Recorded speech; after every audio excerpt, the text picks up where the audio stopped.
স্বাগত চ্যানেল ওয়ানের বিশেষ আয়োজন মুখোমুখিতে। আপনাদের সাথে আছি আমি জান্নাতুল ফেরদৌসি। আজ আমাদের অতিথি জাতীয় ক্যান্সার গবেষণা ইনস্টিটিউট ও হাসপাতালের পরিচালক ডাক্তার মোস্তফাজির সুমন। আমরা আজকে ক্যান্সার এবং ক্যান্সার সামগ্রিক বিষয় নিয়ে কথা বলবো তার সাথে। মোস্তফাজির সুমন, স্বাগত আপনাকে। কেমন আছেন? আচ্ছা, আলহামদুলিল্লাহ, ধন্যবাদ আপনাকে। আপনি তো 2 মাস হলো দায়িত্ব নিয়েছেন এই হসপিটালের। আমরা প্রথমেই যদি আপনাকে বলি যে এটা তো একটা গবেষণা ইনস্টিটিউট, তারপরে হাসপাতাল, এখানে আসলে গবেষণা হয় কিনা বা কী ধরনের গবেষণা হয়?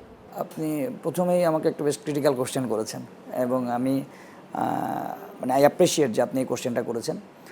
আসলে গবেষণা আমাদের হাসপাতালে একটা very important part, but honestly বলতে গেলে আমাদের এই গবেষণাটা শুধু ক্যান্সার হাসপাতাল না, জাতীয় পর্যায়ে আমরা গবেষণাটাকে খুব বিশ্বমানে নিয়ে যেতে পারিনি আমরা।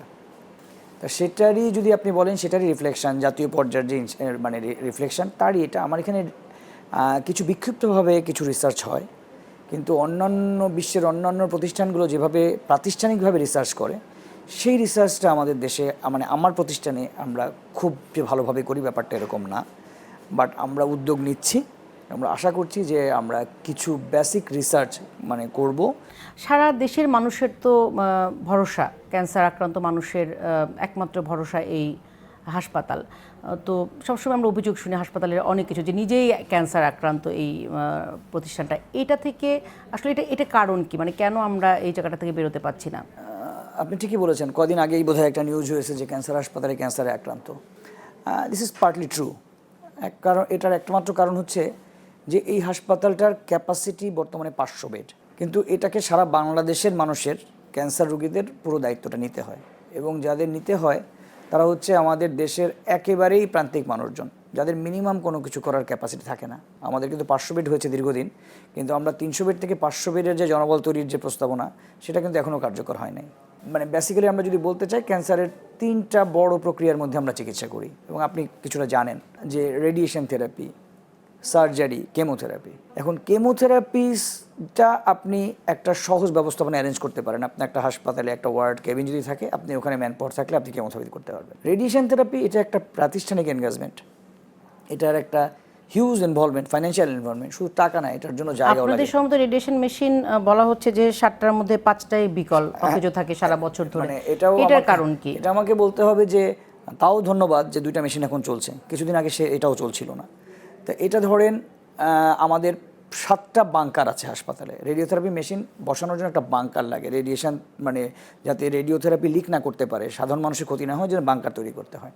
তো আমাদের এখানে 7টা বাংকার প্রস্তুত অবস্থায় আছে, কিন্তু আনফর্চুনেটলি এই বাংকারগুলোতে যে মেশিনগুলো ছিল সেটা দীর্ঘদিন আগে নষ্ট হয়ে গেছে, এবং এই নষ্ট করার পরে এটাকে যে সরিয়ে নতুন মেশিন আনা হবে, এই ইনিশিয়েটিভটাই নেওয়া হয় নাই, যে কারণে আমাদের হাসপাতালের এই মেশিনের সংকট এবং তীব্র সংকট। 2টা মেশিনে আমি যদি আপনাকে একটা স্ট্যাটিস্টিক্স বলি, রেডিওথেরাপি মেশিন কিন্তু আল্ট্রাসোনোগ্রাম মেশিনের মতো না, যে আপনি আজকে যাকে চিকিৎসা করলেন পরে আরেকটা নিলেন। রেডিওথেরাপি মেশিন কিন্তু 1 মাসের জন্য একটা পেশেন্ট অকুপাইড হয়ে যায়। আমার বর্তমানে 2টা মেশিনে নাইট শিফট সহ আমার কিন্তু এখন সকাল 8টা থেকে 12টা পর্যন্ত মেশিন চলে। আমরা আসার পরে নাইট শিফট চালু করেছি। এরপরেও আমরা 2টা মেশিনে সর্বোচ্চ 200 থেকে 230টা পেশেন্টকে ট্রিট করতে পারি। তাহলে এই 230টা পেশেন্ট অপেক্ষমান 5,500, যেটাও আমরা এই ডেটাবেসটা তৈরি করেছি আমরা এখানে আসার পরে। তা এই যে 230 বা 250 যদি সর্বোচ্চ আপনি ধরেন, এটা কিন্তু 1 মাসের আউটকাম।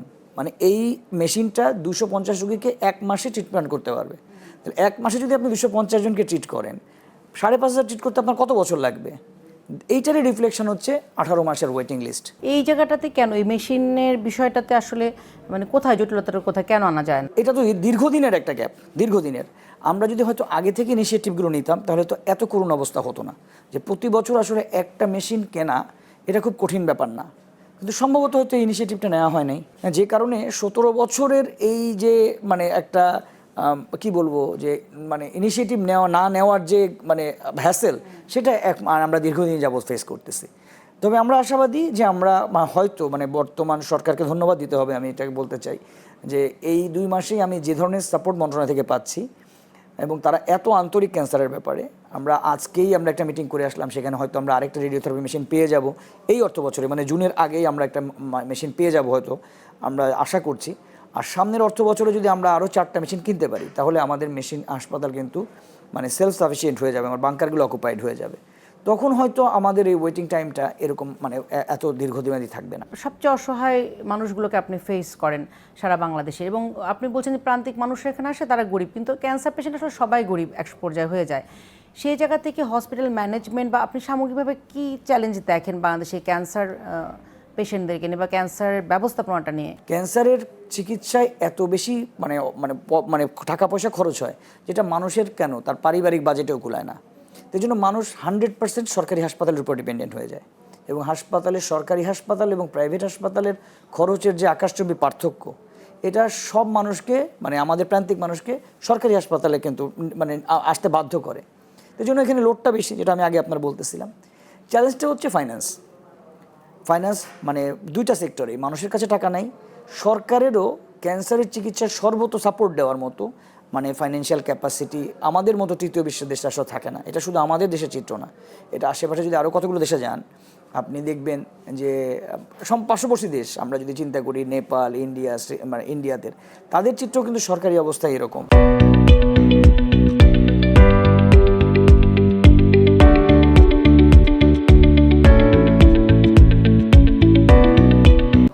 কিন্তু আমরা যদি ক্যান্সার এই ইনস্টিটিউটকে আপনারা অনেক আপডেটেড জায়গায় নিয়ে যান, অনেক ক্যাপাসিটিও বা তাতে কি আসলে সংকলন হবে? আমাদের কি জেলা উপজেলা পর্যায়ে হওয়া উচিত না ক্যান্সার? আপনি এটা ভেরি কারেক্টলি বলছেন, আমরা এটা সেদিনকে আলোচনা করেছি। ধরেন আমার এখানে মাত্র মানে 7টা মেশিনও যদি চলে তাও কিন্তু এখানে আমার কিউ থাকবে, কারণ 7টা মেশিনে তখন হয়তো আমি 700 পেশেন্ট ট্রিট করবো, কিন্তু তারপরেও তো আমার কিউ থেকে যাবে।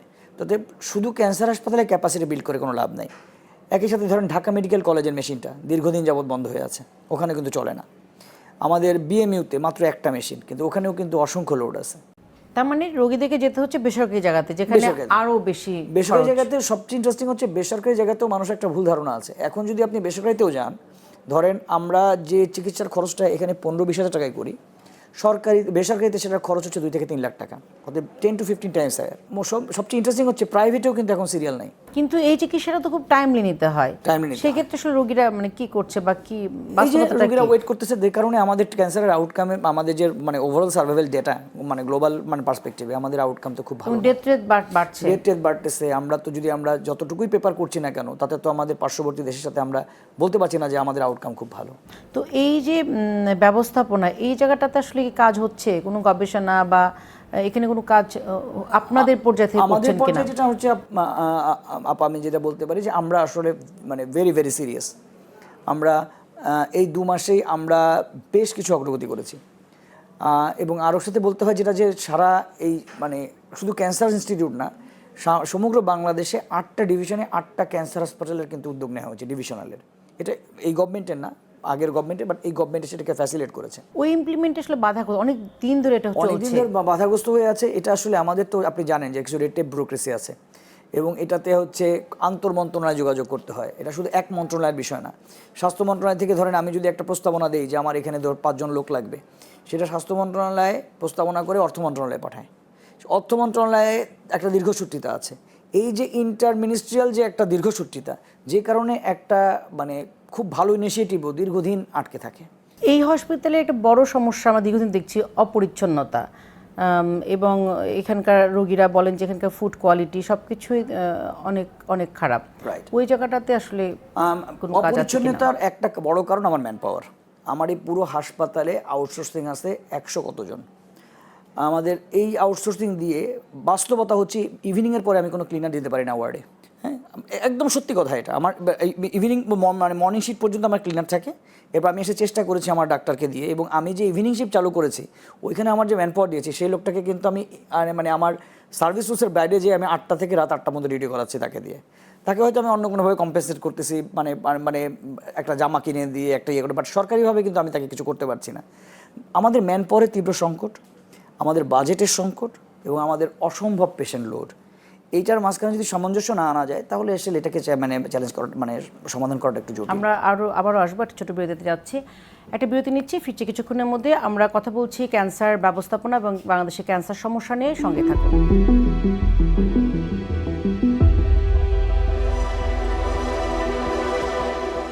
আবারও স্বাগত মুখোমুখিতে। আমরা কথা বলছি ক্যান্সার সমস্যা নিয়ে। আমাদের সঙ্গে আছেন জাতীয় ক্যান্সার গবেষণা ইনস্টিটিউট হাসপাতালের পরিচালক ডাক্তার মোস্তফা আজিজ সুমন। ডাক্তার মোস্তফা আজিজ সুমন, আপনি বলছিলেন জনবল সংকটের কথা। আমরা আসলে বহু বছর ধরে এই কথাটাই শুনে যাচ্ছি, জনবল সংকট। এই জায়গা থেকে আসলে সরকার বেরোতে পারছে না, বলছেন বাজেটের ঘাটতি। তাহলে সিএসআর বা এই আমরা দেশের বাইরে দেখি, এমন আমি ইন্ডিয়াতে দেখে এসেছি যে তারা বড় বড় প্রতিষ্ঠানগুলো তাদের সাথে হসপিটালে মুম্বাই টাটাতে আছে। তো এইরকম এবং সরকারিতেও আমরা দেখে আসছি যে গভর্নমেন্ট সিএসআর ফান্ডগুলো তারা নেয়। এই জায়গাটাতে কেন বাংলাদেশে হচ্ছে না? আপনারা উদ্যোগ নিয়েছিলেন কিনা? আপনি খুব ইন্টারেস্টিং টপিকস নিয়ে আসছেন। আমাদের মনে হয় যে আসলে এই জায়গাটাকে আমাদের এক্সপ্লোর করার একটা বড় একটা অপরচুনিটি আছে। আজকে সকালে আমি আপনি আসার আগে আমি একটা মিটিং করছিলাম আমার হেমাটোলজি ডিপার্টমেন্টের। আপনি জানেন যে আমাদের এখানে প্রচুর রক্ত লাগে। আমাদের একটা ব্যাগ কিনতে হয়, একটা ব্যাগের দাম ক্ষেত্র বিশেষে 350 টাকা থেকে 400 টাকা। এই ব্যাগটা আমরা কিনতে পারছি না। কারণ কি? এই ব্যাগ কিনতে গেলে আমাদের যে সিএসআর ফান্ড দেয় সেই ফান্ড থেকে আমরা রক্ত পরিসঞ্চালনের কোনো জিনিসপত্র কিনতে পারি না, কারণ অডিট আপত্তি করে। আবার রক্ত পরিসঞ্চালন তাদের এখন যে বাজেট আছে সেই বাজেট থেকে আমাদের ব্যাগ দিতে পারছে না। তাহলে কী করতে হচ্ছে? রুগীদের ব্যাগ কিনতে হচ্ছে। আমি তাদেরকে বললাম যে তোমার এই টোটাল ব্যাগের বাজেট কত? সব মিলে আমরা বাজেট করলাম যে 35 লাখ টাকা, মাত্র 35 লাখ টাকা। দেখেন, আমি যদি কোনো একটা সিএসআরকে বলি যে আপনি আমাকে 35 লাখ টাকা দিলে আমার এই বাজেটটা কাভার করে যায়, প্রত্যেকটা মানুষকে ব্লাড ব্যাগ দিতে পারি, এটা কিন্তু তাদের পক্ষে হয়তো কোনো কঠিন ব্যাপারই না। বিশ্ব স্বাস্থ্য সংস্থা, আমাদের তো রিসার্চ তেমন নেই, বিশ্ব স্বাস্থ্য সংস্থা বা বেসরকারি দু একটা ইউনিভার্সিটির যে গবেষণা, সেখানে দেখছি যে ক্যান্সার আক্রান্ত রোগীর সংখ্যা বেড়েই চলছে এবং নতুন নতুন ক্যান্সারে আক্রান্ত হচ্ছে। সম্ভবত 38 ধরনের ক্যান্সার আমি দেখলাম যে শনাক্ত হয়েছে। শিশু ক্যান্সার আক্রান্ত হচ্ছে। আপনার অ্যাজ এ ডক্টর বা প্রতিষ্ঠান প্রধান হিসেবে আপনাদের কাছে কোন ক্যান্সার এখন আসলে সব থেকে বেশি আমাদের এখানে ভালনারেবল অবস্থা আছে? আমাদের ক্যান্সার ইনস্টিটিউটের নিজস্ব ডেটা আছে। তো ওখানে আমাদের দেশে দেখা যায় যে লাং ক্যান্সার, ফুসফুসের ক্যান্সার এবং হেডনেক ক্যান্সার, তারপর হচ্ছে ইসোফেগাস অন্ননালীর ক্যান্সার, আর মহিলাদের ক্ষেত্রে ব্রেস্ট অ্যান্ড সার্ভিক্স। এই 5টা ক্যান্সারই আমাদের সবচেয়ে প্রিডমিনেন্ট। আর খুব অ্যালার্মিংলি বাচ্চাদের ক্যান্সার অনেক বাড়ছে এবং অল্প বয়সী ক্যান্সার, যাদের ক্ষেত্রে আমাদের দেখছি আমাদের ক্যান্সারের এইজের চেঞ্জিং ট্রেন্ড। আগে যাদের একটু এল্ডারলি এজের হতো, আমরা কিন্তু এখন অল্প বয়সে 20 থেকে 40 বছরের মধ্যে অসংখ্য ক্যান্সার পেশেন্ট পাচ্ছি, যেটা আমাদের জন্য ভেরি ভেরি অ্যালার্মিং।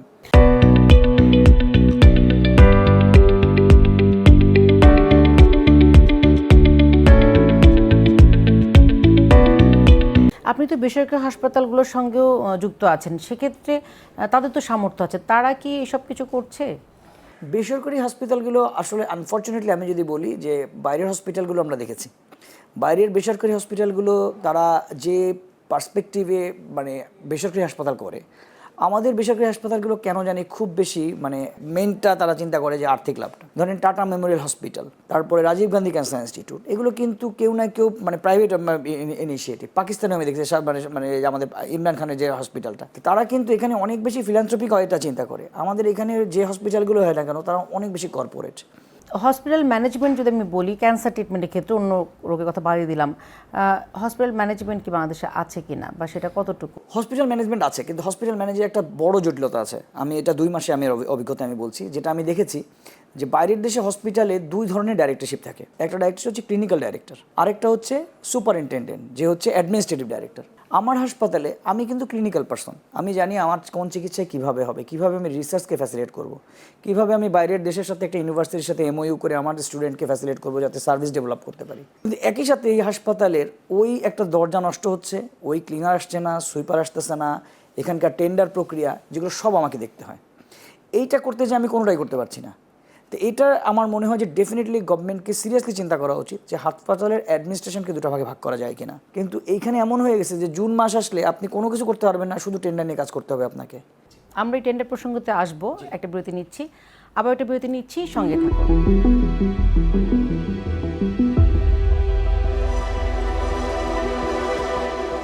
আবারও স্বাগত মুখোমুখিতে। আমরা কথা বলছিলাম ক্যান্সার সংকট এবং বাংলাদেশের বাস্তবতা নিয়ে। ডাক্তার মোস্তফা আজিজ সুমন, আপনি টেন্ডারের কথা বলছেন। আমরা আসলে সবসময় দেখি, কিছুদিন আগে আপনার দুর্ঘটনা ঘটেছে, একজন আপনার কর্মকর্তা সম্ভবত তাকে আক্রমণ করা হয়েছিল, উনি আহত ছিলেন। এই টেন্ডার জটিলতা তো আসলে আমরা সবাই জানি ওপেন সিক্রেট, কেন এটা থেকে বের হওয়া যাচ্ছে না, বা আপনারা কি আপনাদের জায়গা থেকে আসলে এটা নিয়ে কি অবস্থান নিয়েছেন? টেন্ডারের বিষয়টা হচ্ছে যে এটা তো দীর্ঘদিনের একটা কালচার আমাদের দেশে হয়ে আসছে। তো এটা থেকে বেরিয়ে আসার জন্য গভর্নমেন্ট কিন্তু অনেক চেষ্টা করছে। এখন হচ্ছে আমরা বলি ইজিপি, এখন আপনার আগের মতো যে টেন্ডার জমা দিয়ে যে আগে কাউকে জমা দিতে বাধাগ্রস্ত করতে, এখন আর এই প্রক্রিয়াটা নাই। সমস্তটা কিছু অনলাইনে হয়ে গেছে এবং সব কিছু কিন্তু ট্রান্সপারেন্ট। বাট তারপরে যেটা হয়েছে যে মানে অনেক মানুষ না বুঝেও প্রেশার ক্রিয়েট করে, অনেকেই জানে না যে টেন্ডার ইজিপি প্রক্রিয়ায় আসলে অ্যাজ এ আমরা মানে ইনস্টিটিউট হেড থেকে কিছু করার থাকে না। এখন আমি যদি বলি যে আপনার সব থেকে প্রধান সংকট কি? Radiotherapy machine. রেডিওথেরাপি মেশিন আপনি যদি প্রধান সংকট মানে আপনি যদি 3বার বলেন আমাকে প্রশ্নটা, আমি রেডিওথেরাপি মেশিনের কথা বলবো। ক্যান্সারের যে ব্যয়বহুল চিকিৎসা পদ্ধতি, এখান থেকে কি বের হয়ে আসার কোনো সুযোগ আছে? বা আমাদের মেডিসিন, আমরা দেখি যে পার্শ্ববর্তী দেশে মেডিসিনের দাম কম, আমাদের মেডিসিন আপনিই তো রোগীদেরকে সাজেস্ট করেন যে এটা কমে পাওয়া যাবে, ওটা কমে পাওয়া যাবে, তো ওই জায়গাটাতে কি কোনো এটার ব্যাপারে আমরা আলোচনা করছি, এ ব্যাপারে আমরা করেছি এবং আমাদের স্বাস্থ্য মন্ত্রণালয়ের একটা উচ্চ পর্যায়ের একটা মিটিংয়ে এই আলোচনাটা হয়েছে যে এসেনশিয়াল ড্রাগস, যারা বাংলাদেশের সরকারি মানে ফার্মাসিউটিক্যালস আপনি জানেন যে এসেনশিয়াল ড্রাগস যদি তারা যে ওষুধ তৈরি করে তার সাথে যদি এখন ক্যান্সার ড্রাগস তারা তৈরি করার ইনিশিয়েটিভ নেয়, তাহলে তারা যদি একটা ওষুধের প্রাইস নিয়ে আসে, ধরেন বাজারে যে ওষুধটার দাম আছে 10,000 টাকা, তারা যদি এসেনশিয়াল ড্রাগস এটা প্রডিউসিং কস্ট যদি 2,000 টাকা নিয়ে আসে, তাহলে আলটিমেটলি কিন্তু বাজার কন্ট্রোল হতে বাধ্য।